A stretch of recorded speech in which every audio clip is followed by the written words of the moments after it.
already talked about how we've got 5 main patterns out of the top at least 50 important words, out of the top 500 important words in English. We talked about 5 patterns.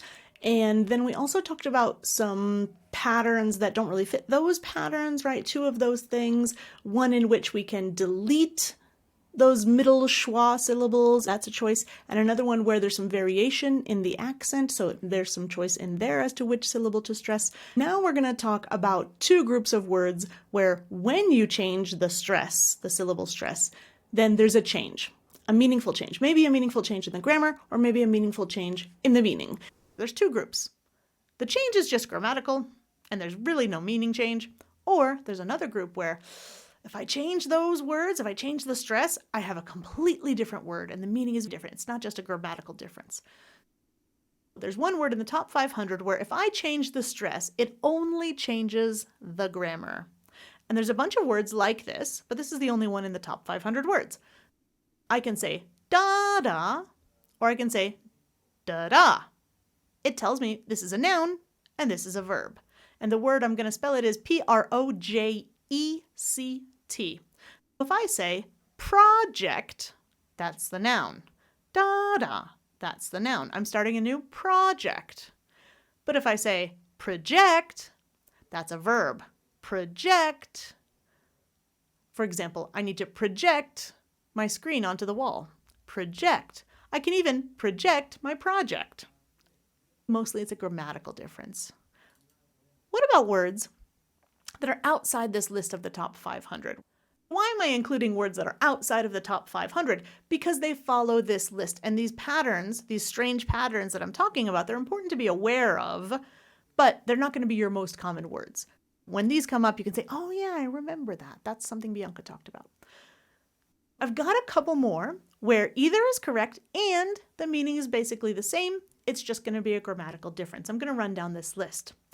Object, object. Permit, permit. Rebel, rebel. Progress, progress. Insult, insult. Contrast, contrast. Record, record. Survey, survey. Protest, protest. Reject, reject. Did you notice something else there? We're talking about stressed syllables. There's a little trick, and it's nice to remember that the schwa, is not going to be on a stressed syllable in English. For example, let's take the first one. Object, object, becomes object, object.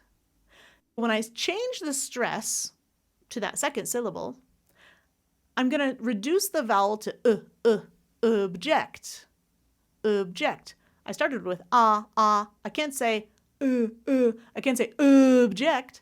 I can't say that because a schwa cannot be on a stressed syllable. Object, object. A couple more on this list. Progress, it's stressed, versus progress. Contrast, contrast. Another one. Record, record, record. Protest, protest.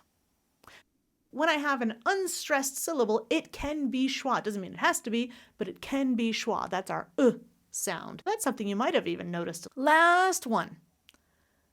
Now we're going to talk about how 2 words, both correct, but when I change the stress, I change the meaning big time.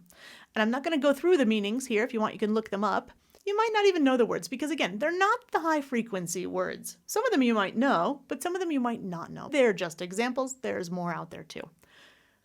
See if you can notice here, when I have a sound and it's not stressed, see if you can pick out the when I reduce it, the schwa sound. Combine, combine. Content, content. Contest, contest. Present, present. Desert, desert. Entrance, entrance. Discount, discount. Conduct, conduct. converse, converse, and produce, produce. How do I stress it? What happens when I can choose those things? Sometimes it's a choice, and it doesn't matter because people say the same thing, and it really doesn't matter. And sometimes we have a choice, but it matters. It might matter in the grammar, or it might matter in the meaning of the word. Keep practicing, and I'll see you soon to master an American accent. So stay tuned for the next episode. If you want a full list of all of these to practice, you can go over to Buy Me a Coffee, where I've got the whole list for sale, 207 words. Now, remember, your voice is your choice. So thanks for joining me this time. I hope to see you in the next episode. Bye for now.